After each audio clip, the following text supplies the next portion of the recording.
that. That is the same with Tina Fordham, founder and geopolitical strategist, Fordham Global Foresight, with some serious abilities, including support of the University of Cambridge foreign policy effort. Why is she on? It's real simple. Tina Fordham wrote a blistering op-ed in the Financial Times about the future of America. Tina, you dare say use parenthetically from a removed distance the phrase civil war, but what you say is this could be a take no prisoners Congress. What do you mean that a Republican Congress will be take no prisoners?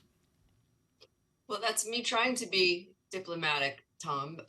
But in this blistering, as you called it, op-ed piece for the FT Alphaville, what I really wanted to do was poke a little bit at particularly U.S. investors' complacency about a divided Congress being kind of reflexively a good thing. We had Elon Musk coming out and saying that, and people resorting to what I consider some pretty sloppy shortcuts in our thinking when the Republic, as we know it, really faces some serious pressures.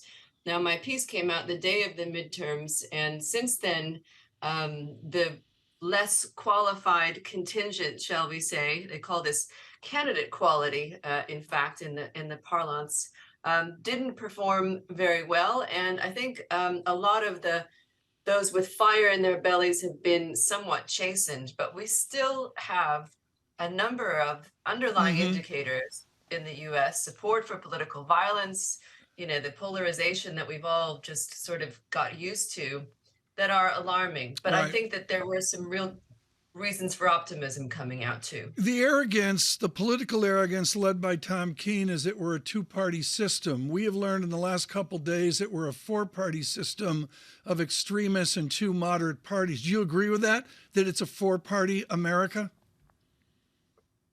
Well, our structure is built for a two-party system, but within each of those parties, we have contingents which make coming to any kind of agreement on anything extremely difficult. Now, the so-called MAGA Republicans didn't do as well as hoped, but they're still hugely influential. And I suppose what I'm thinking about the most right now, because it's that time of year when we have to do the year ahead outlook, is who's going to run America? And from where I sit here in London and in Europe, what does that mean for the future of the international system? Trump is less likely to return to the White House. I can tell you that people here really breathed a sigh of relief, but the race is wide open, and that is a new variable, I suppose, one that we hadn't really got our heads around. Well, Tina, let's turn to the G20 and talk about the international story. The president with some renewed confidence, some people might say, after this week. How do you think that's going to play out next week?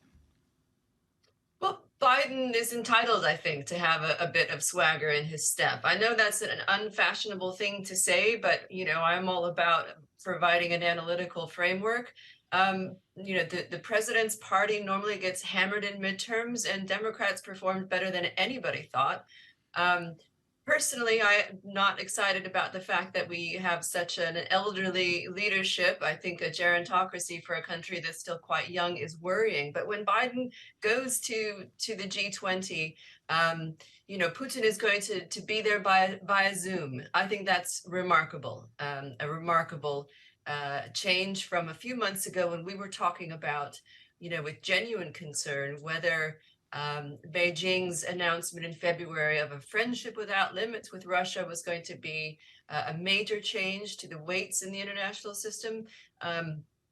China is not using any of its global political capital to help Russia. Russia finds itself marginalized, and when we look at these kind of big macro dynamics, India also has not hesitated to be critical, to use its vote at the UN, and Saudi, which had aligned with Russia, or at least that's how it was perceived at OPEC, seems to be trying to kind of adjust there. So we're looking at a shift in the planetary weights in the global solar system, and a much more marginalized role for Russia, which has been a spoiler really since the collapse of the Soviet Union, or since Putin came to power in 2000.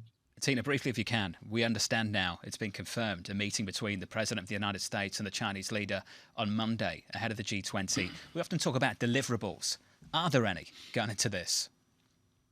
I don't think we should expect deliverables. This is a time, I just talked about some of the tensions in the relationship. Biden goes not as somebody who, was defeated in midterms, but as someone who I think intends to run again. He has clout, and the U.S. and China on climate, and particularly it was an area of cooperation. So I think they're going to want to find a bottom to this relationship. Find a floor and move on from there. China's not happy about the U.S. cramping its style on tech, but I think there's the U.S. has stood its ground in a way that commands more respect on the world stage, particularly after the fiasco, the withdrawal in Afghanistan. Right, that was a huge blow. Tina, thank you. Tina Fordham there of Fordham Global Foresight, looking ahead